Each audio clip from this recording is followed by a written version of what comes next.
Hello everybody, my name is Dratnos, and in today's video we have a bunch of news about 10.1.5, and I'll also go over some news from earlier this week on 10.1 as well. That'll be later in the video though. We have Fractures in Time PTR patch notes, which we've also had the release date, so if you haven't been following, the release date has been announced as July 11th for this patch, which means it's in a couple weeks' time. And the Augmentation Evoker is seeing some nerfs in this build of the PTR.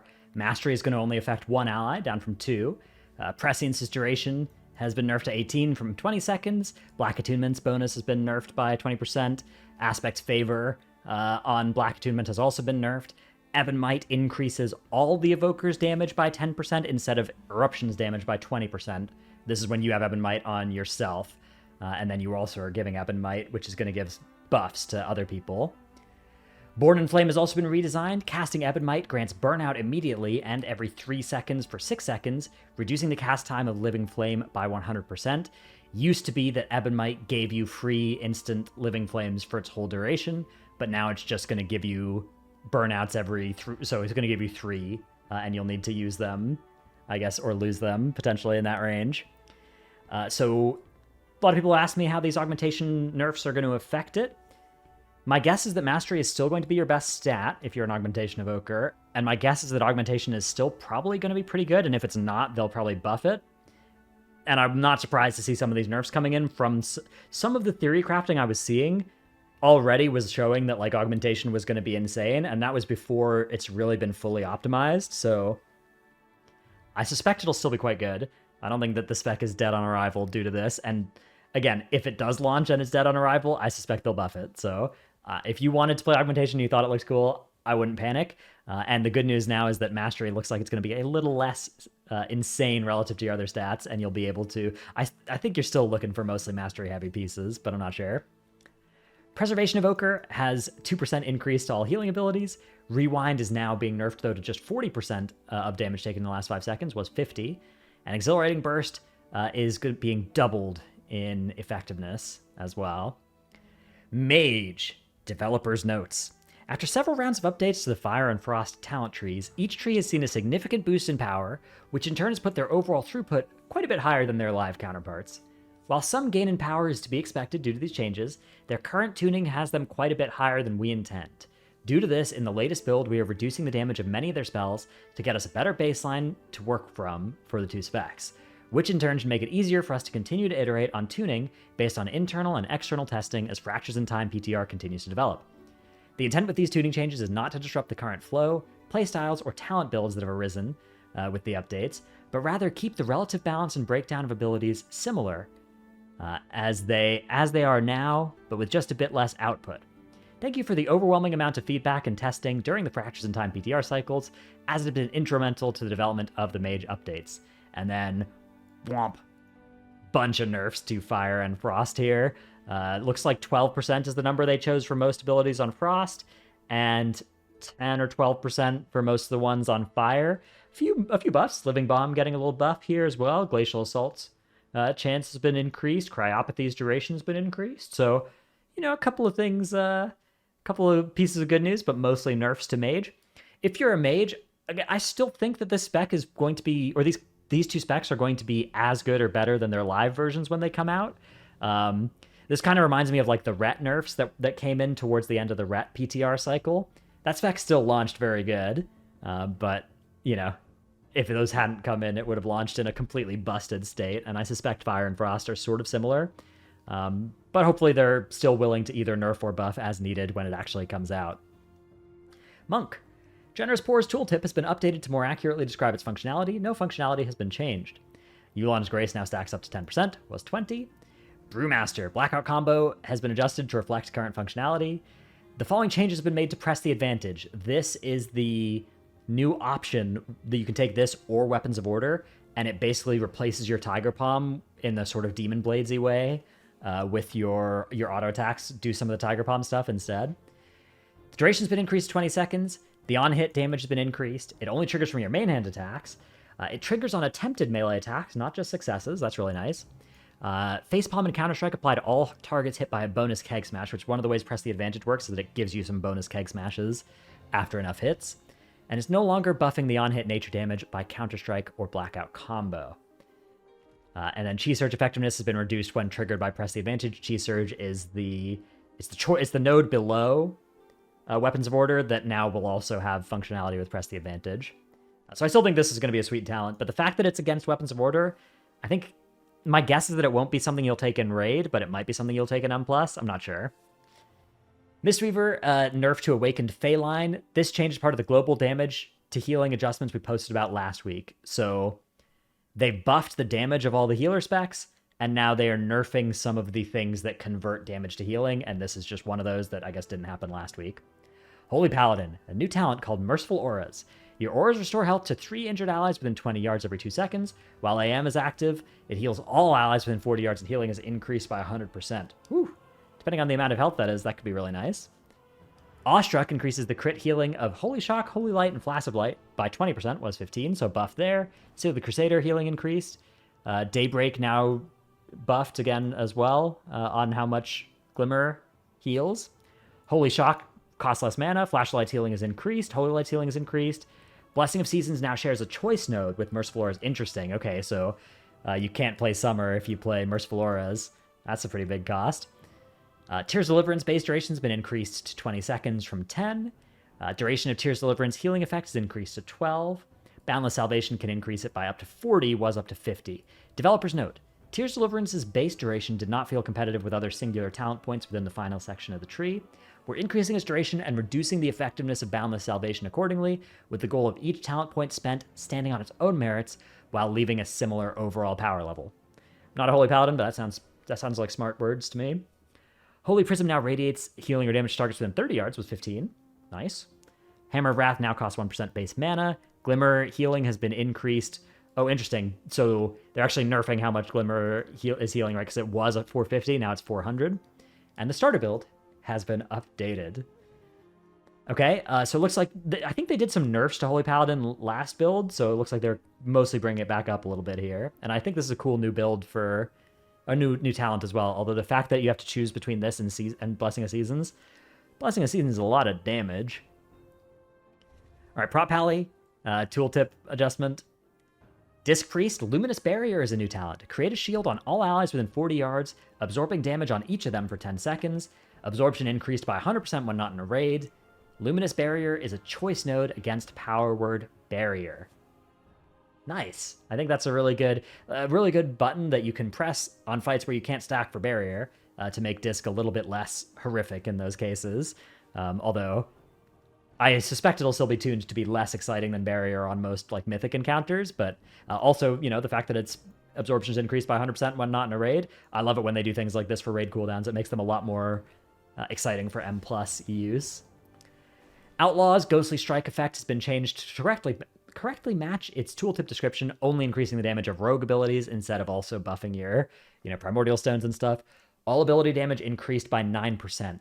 Now, some of this is the compensation. In fact, all of this might be the compensation for primordial stones on Outlaw, although I think that compensation was not this much for most DPS specs, so I think this is intended to be a slight buff as well to Outlaw, not just compensating for the primordial stone nerfs.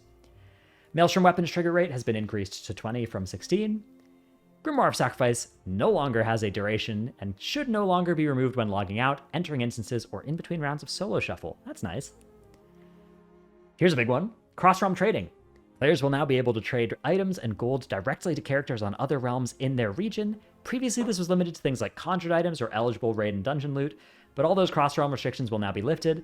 Play with your friends and trade whatever you want to whoever you want.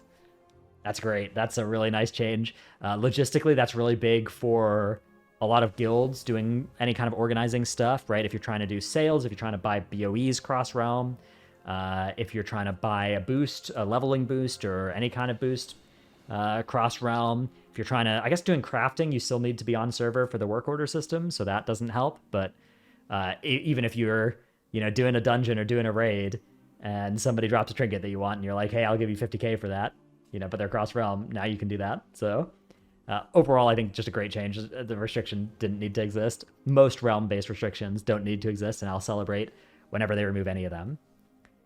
Seal of Diurna's Chosen effect damage reduced by 25%. That's great. Making that ring not bis at 421 socketed is very good, and there are a lot of specs for which it is still bis at 421 socketed, so it's nice to see that nerf coming in. I would have liked to see this nerf coming in at the end of last patch, when they nerfed like the set bonuses from Vault of the Incarnates. I would have liked to see that, but this is the next best thing, so that's good. Precognition embellishment no longer grants a haste bonus. I think this is a PvP thing, and there's a bunch of PvP changes here. This is all stuff that we don't care about in this channel. If you care about PvP things, though, I will link in the description this whole post, and you can go and read about your PvP changes. Finally, we have some new UI changes as well. You can report players in the crafting pane for inappropriate order notes, a type of trolling I didn't know existed. Updated some art, and they added an option to replace player portraits with class icons under options. That seems really nice. That seems like a really good thing for people with, you know, kind of classic UIs. So that's cool. All right, moving on to some other news. The Dawn of the Infinite Mega Dungeon that is coming out next patch has a cutting-esque achievement to defeat all bosses before the next raid tier, and an immortal one to complete the dungeon without any deaths. Completing the dungeon before Season 3 will reward you with the Of the Infinite title. So that's you don't need to do the immortal one to get the Of the Infinite title. You just have to kill all the bosses, and you get Of the Infinite, nice title. And then if you can get if you can do it in a single run without dying and restore the 4 time lost artifacts, which is maybe that's like Mechagon hard mode, where I actually don't know. Maybe that's just what happens at the end of the story of Dawn of the Infinite, but it would be cool in Mechagon hard mode if nobody died the whole way through. You would get a special end boss fight. So maybe that's what this means, or maybe not. Either way, no title or anything on this one currently, but I wouldn't be surprised if there was some kind of mount or something attached with this. This one also notably does not have a time limit on it. Defender of the Time Ways, which you just have to kill the bosses, it has the time limit, but the put that thing back where it came from does not. So potentially you'll be able to come back later in the expansion and power through this when you're more geared with future Patchworth gear, if you need to. Okay, there's some new Divergent gear and stats in the Mega Dungeon. Time Strike, Demon Bane, and Scourge Bane. These are Divergent pieces of gear that have new stats. It doesn't show up on the tooltips in here because Wowhead doesn't have the tooltip tech for these, but there's something with Spirit, items with Time Strike.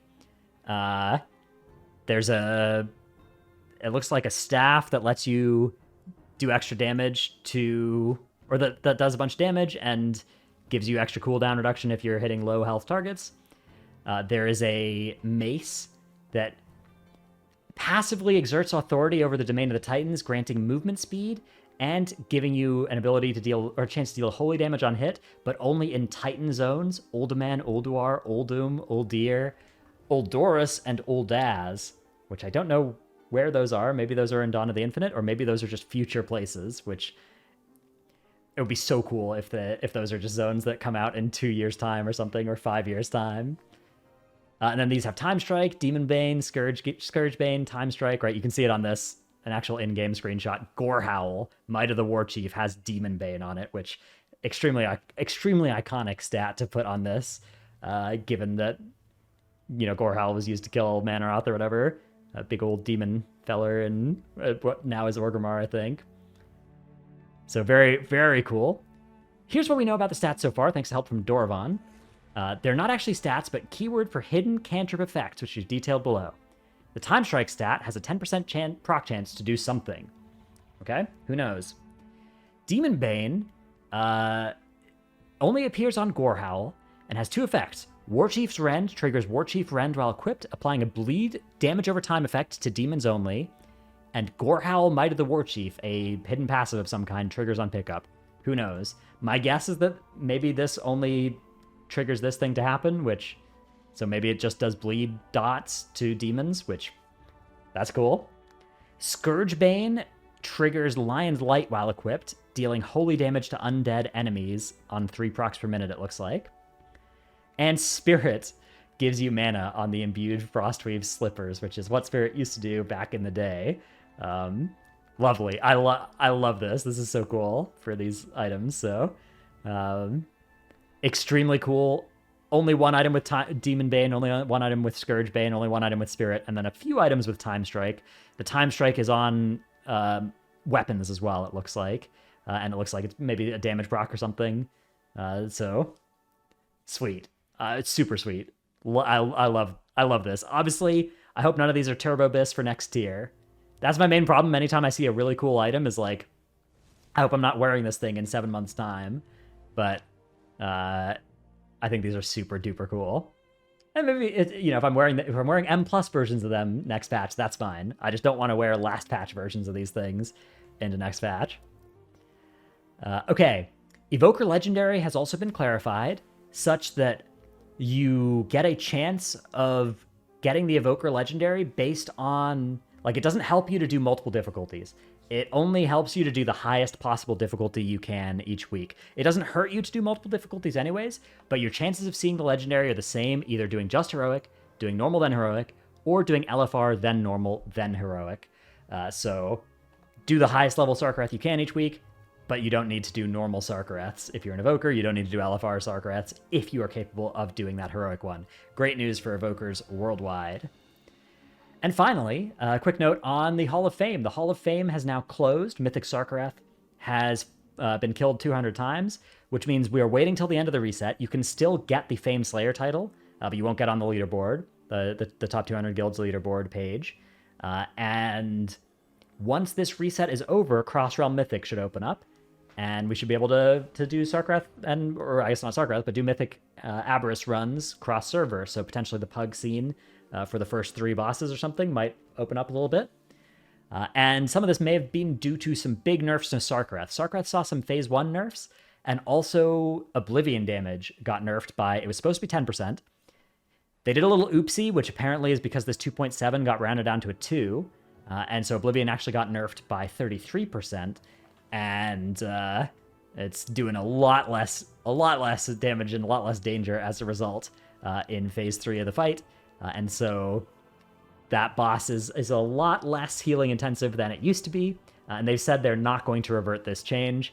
They're leaving it because, which makes sense. I would leave this as well if I was Blizzard. Once you make this oopsie and then guilds kill the boss, you don't want to pull the ladder up behind those guilds and make it harder again. You don't want to buff the boss after it's been killed with that nerf. So that's it. That's the set of hotfixes that we're looking at here today. A couple of other, I guess these are classic and stuff, hotfixes. So, oh yeah, I guess a bug with Divine Resonance canceling some casts. Yeah. That's all that I have, though, for this video. Hope you've enjoyed. I'm going to try and make some more videos this weekend, although I've been a little stuck for ideas on videos, so I'm not sure. I may have to go deep into the vault and come up with some content ideas for the next couple of days. Hope you've enjoyed this video, though. Thanks for watching, and I'll see you in the next one.